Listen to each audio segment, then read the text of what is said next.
I'm Jody Sanders, editor of American Patchwork and Quilting. And I'm Joanna Burgarino, editor of Quilts and More magazine. Welcome to Sewing Secrets Live. And each month we share our favorite sewing secrets with you, and they're brought to you by Baby Lock. We're recapping some of our topics from the last 6 months, and we've got some great tips for you today. From fixing blocks that aren't quite the right size, to sewing on borders, to free motion quilting, the topics cover a wide variety of the quilting process. Now, first up is hexagons. And you know I love hexagons, but they can be just a little bit tricky. So we want you to check out this method for sewing hexagons together with your sewing machine. You're going to put your hexagon rows together by joining one side, beginning and ending a 1/4 inch from the edge. This allows the next row seam to set in with the first one. We're going to sew our 2 hexagons together, right sides together, sewing from dot to dot, back stitching at the beginning and the end. So we've sewn our hexagon row together, sewing from dot to dot. We've sewn 1 row of hexagons together and a 2nd row of hexagons together, and now we want to join them. So the first place we're going to start is at the very top of this seam. So we're going to sew this side to this side. So we're flipping it over, and we're going to take 3 pins.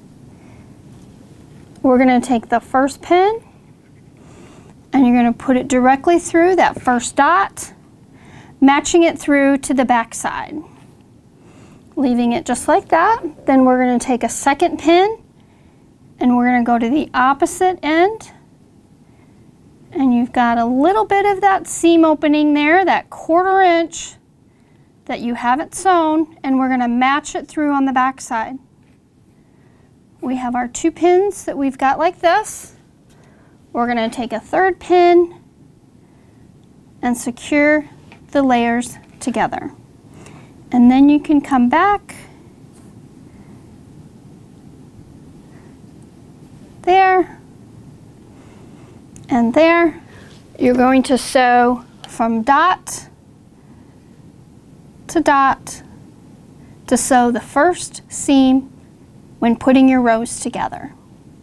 Now we're ready to take the hexagons that we've pinned together to the sewing machine.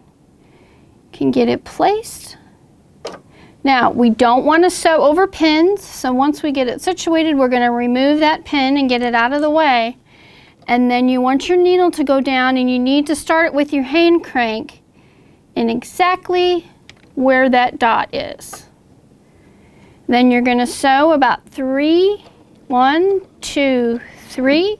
Then you're going to hit your reverse, and you're going to go about 2 backwards, and then go ahead and complete sewing the seam, removing your pins. Don't sew over your pins until all the way till we get to the other dot, making sure that we have that seam on the bottom side pulled away. Now you're going to remove your pin because you don't want that needle to hit it. And then the last one, you can hand crank till you get to the dot. And then remember, you're going to go about 3 back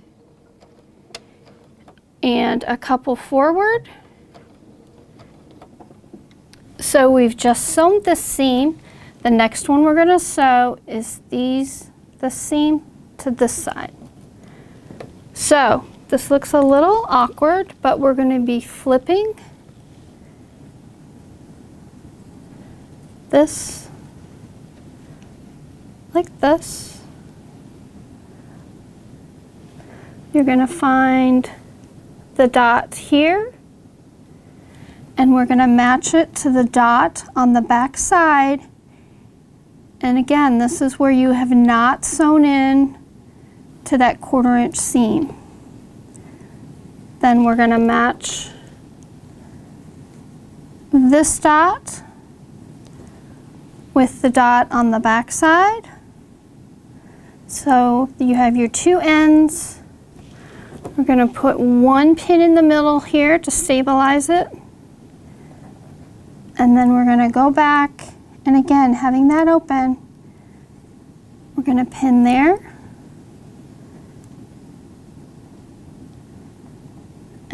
pin here, and then we're going to go and we're going to sew from dot to dot for our next seam. And we're going to sew this as we did before. We're going to get it positioned. We're going to take out that first pin because we don't want to sew over the pin. You can slowly hand crank to start, and you're going to go 1, 2, 3, and then you're going to reverse 1, 2. Okay? Then you can go ahead and go forward all the way to the dot at the end of your seam. Again, remembering to remove the pins so that you don't sew over them with your sewing machine needle. So we've sewn our first 2 seams together to join rows 1 and 2, and we'll continue down all the way until the rows are sewn together. Okay, so we've sewn our first 2 rows together. We're going to flip it over to the back side to see how it's pressed. So you can see here we've pressed open where those seams are, and this one we have pressed clockwise. You're going to alternate down the row. The next one will be pressed counterclockwise, continuing on the remaining part of the seam, joining the 2 rows together. Now here's a finished row of the hexagons using that dot to dot method. I think it's definitely worth it. It takes that extra time, but it's definitely worth it in the end, I think. Well, and they give such a unique look. Next up, there's nothing more frustrating than realizing your blocks didn't turn out the right size. This next video shares a few methods for fixing those blocks. Accuracy in quilting is so important, but what do you do when you realize that the finished blocks are not the right size? Maybe they're too big, maybe they're too small. Heck, maybe they're a little bit of both. Well, before you reach for your seam ripper, keep watching this video because I have 3 tips to share with you that just might save those blocks and save you time. If you find that your blocks aren't the same size and the difference between the 2 blocks is minimal, let your sewing machine help you ease in the difference. To do this, layer the 2 blocks on the bed of your machine with a smaller block on top, and do not engage the even feed foot. The feed dogs are the teeth on the bottom that help to feed the fabric through the needle. By placing the larger block on the bottom, the feed dogs can help ease in the excess fabric as you sew the blocks together. This only works if the blocks are just a little bit off, so don't try to do this with 1-inch discrepancy. If your blocks are too large by just a minimal amount, for example, only a 1/16 of an inch or an 1/8 of an inch, you can try trimming your blocks. Just keep in mind that this tip doesn't work well for blocks with points around the edges. If that's the case, you may be trimming into the seam allowances and cutting off the points. This can visually alter the finished look of a block in relation to the other blocks in the quilt. However, this block here is a perfect candidate for trimming because it doesn't have any points along the edges. If your blocks are consistently too small, you can try adding borders to your blocks, or what are sometimes referred to as coping strips, to the blocks to make them a uniform size. Borders may be added around the entire block or just to 1 or 2 sides. This is especially helpful if you've participated in a block swap and the blocks you've received are all slightly different sizes.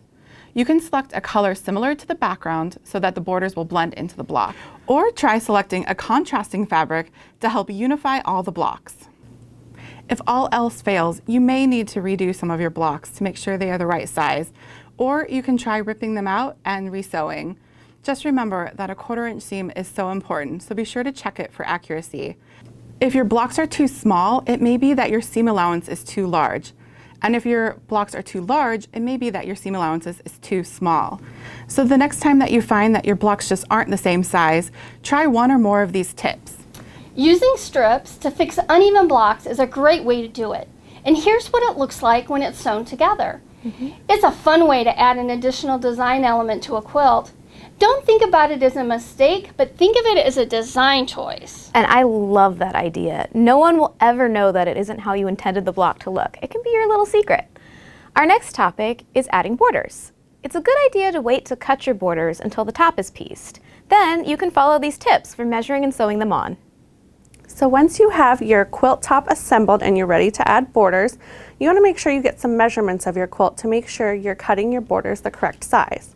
So the first place you're going to measure is at the top of your quilt, and then you're going to go ahead and want to write that measurement down so you don't have to keep it all in your head. And then we're going to measure in the middle of the quilt, and then we'll write that measurement down. And then we're going to do the bottom and get that number as well. So if all three of your measurements aren't quite the same, you can take the average and you'll cut your borders this size, and this will help square up your quilt. So once you have your borders cut, I like to go ahead and fold my border strip in half and just kind of give it a little press. You can also take it to the ironing board. And then you'll align your middle point of your border to the middle point of your quilt. This quilt is nice because it has a seam right in the middle, but if your quilt doesn't, you can go ahead and, fold your quilt in half and then find the middle that way. So once you have your kind of creases marked, so you're gonna be centering your border on your quilt, you're gonna put right sides together and make sure the crease in your border is aligned to the middle of your quilt. You're gonna stick a pin there, and then you're gonna also pin each end and make sure those are aligned. So you're gonna stick a pin in there, and then you're gonna do one on the other end. And then you can go back in and add more pins.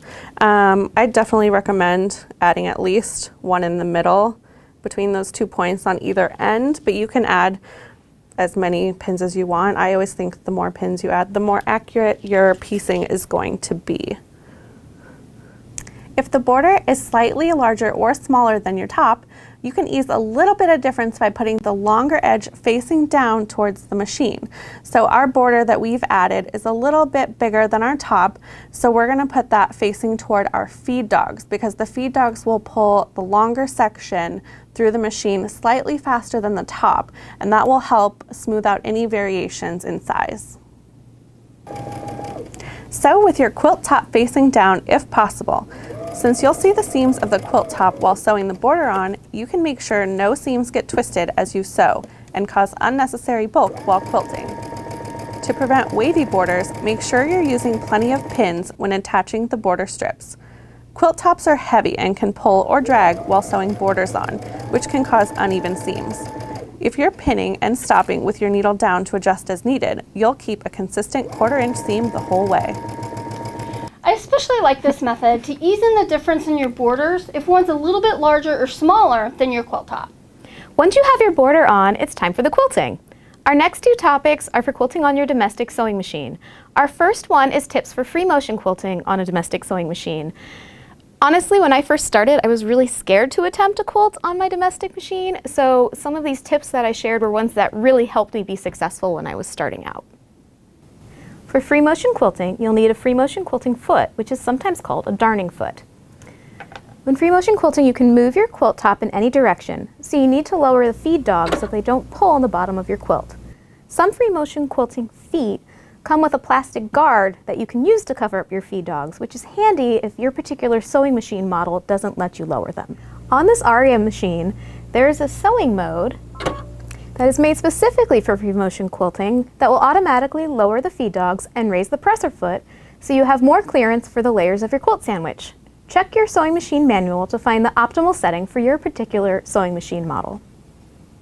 There are also a few notions that are incredibly helpful for free motion quilting. First and foremost, machine quilting gloves give you a much better grip on the quilt sandwich as you guide it under the needle. Gardening gloves with grips also work, but in my experience, gloves made specifically for quilting work just a little better. Speaking of needles, it's always a good idea to change out your needle before starting your project. You also want to use good quality cotton machine quilting thread. If you prefer to mark your design first, use a marking tool that's made specifically for fabric, and always test it on a scrap from your particular project first to make sure that the marks come off cleanly. Before you start stitching, it's good to practice doodling designs first. This helps develop your muscle memory for the design you want to try and trains your brain to know what's coming up next. Once you're ready to try actual stitching, make a plain quilt sandwich from fabric in your stash to practice on. I always like to practice on orphan blocks and small projects. Table runners and pillows, for example, are a great place to start. Take, for example, this stitch and switch pillow, which is from Quilts and More. In the pillow, there are many parts of the design where you can test out different quilting designs. If you're having trouble coming up with quilting designs, try following along a motif that's in your fabric, such as following along these floral shapes, tracing along these clouds, or even following along one of these paisley designs. It's a great place to start if you're having trouble picking just one design. As you're quilting, pay attention to how you're moving the fabric. If you're right-handed, you may want to push the fabric to the left and use your left hand as more of a guide. Your movements will be smoother if they feel natural to you. For free motion quilting, the speed in which you move the fabric matters. You want to move the fabric at the same speed as the needle is moving. Otherwise, you can have tension issues as you go around curves.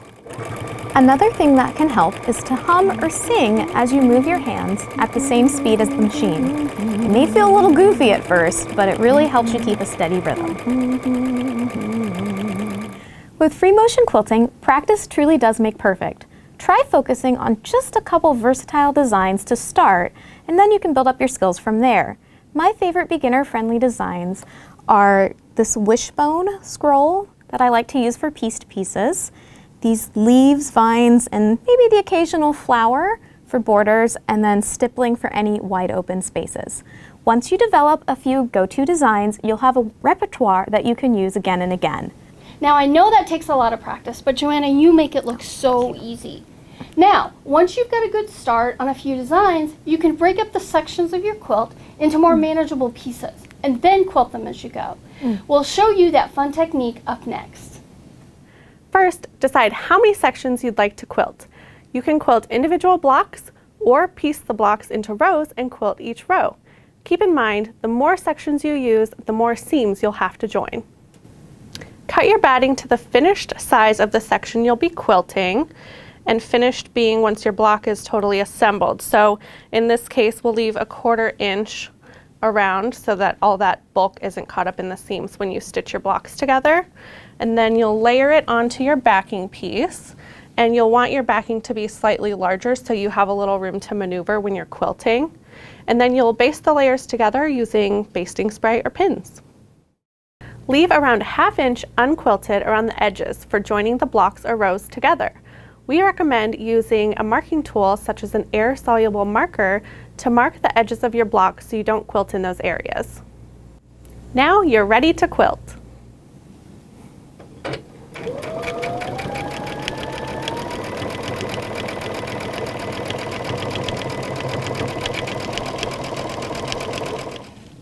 Once you've quilted, trim the backing even with the top. Now we'll join the blocks together. All right, we're gonna fold the backing and get it out of the way, and we're just gonna pin it in place. We're gonna put several pins in here. Next, we're gonna put the 2 blocks right sides together, making sure these edges are aligned. And you can go ahead and clip them together or use pins. Just make sure those edges are aligned. Now carefully sew the top together, taking care not to get the batting or backing caught in the seam. To avoid hitting the pins, pull them out as you go.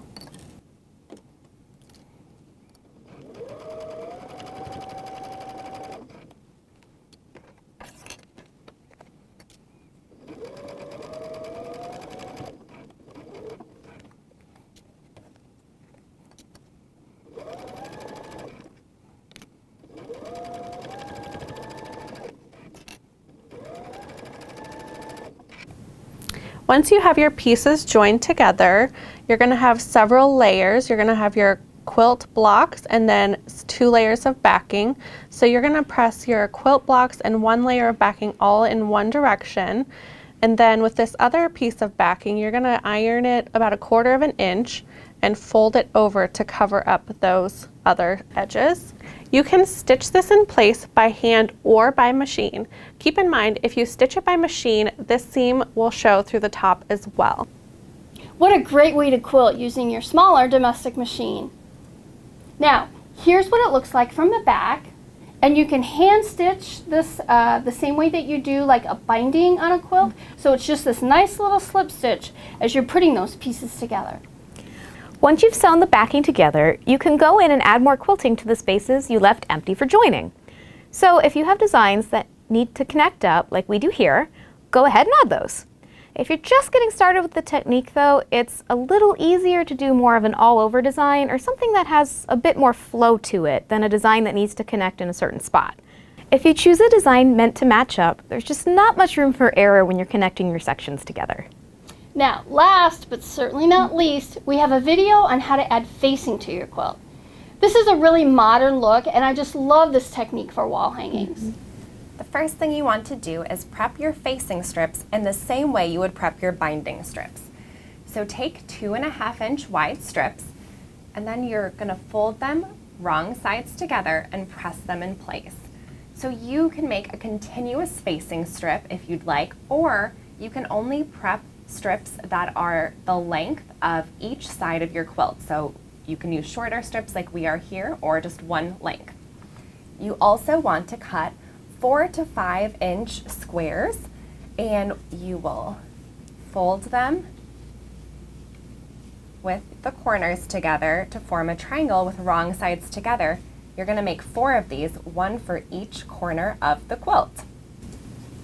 Now you want to lay your quilted quilt right side up on your table, and you're going to take your corner triangles that you just made and lay them in each corner with the raw edges aligning with the 2 raw edges on each corner.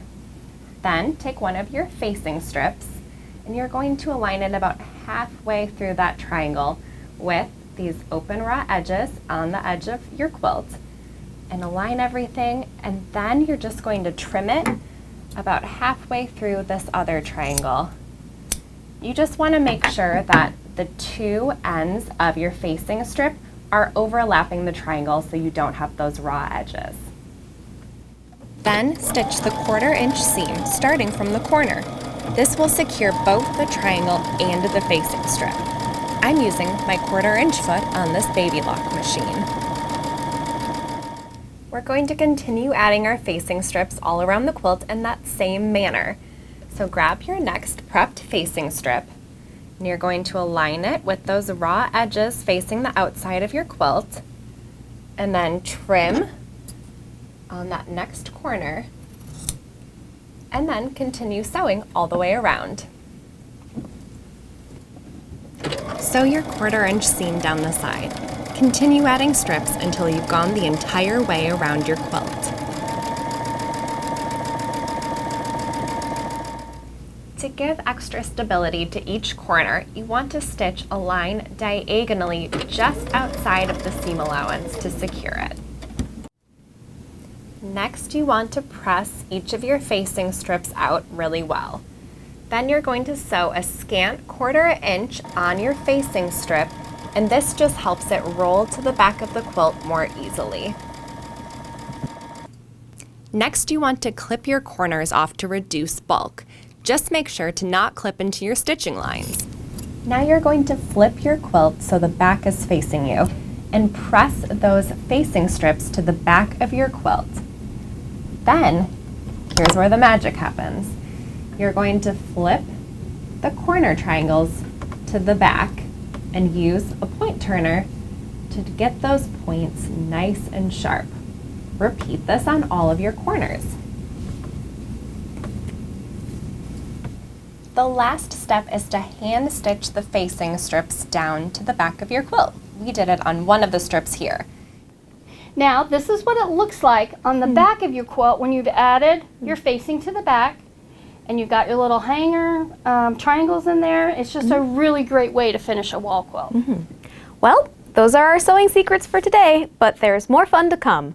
Each month we post a new video with more great sewing secrets and hacks. Thanks for joining us.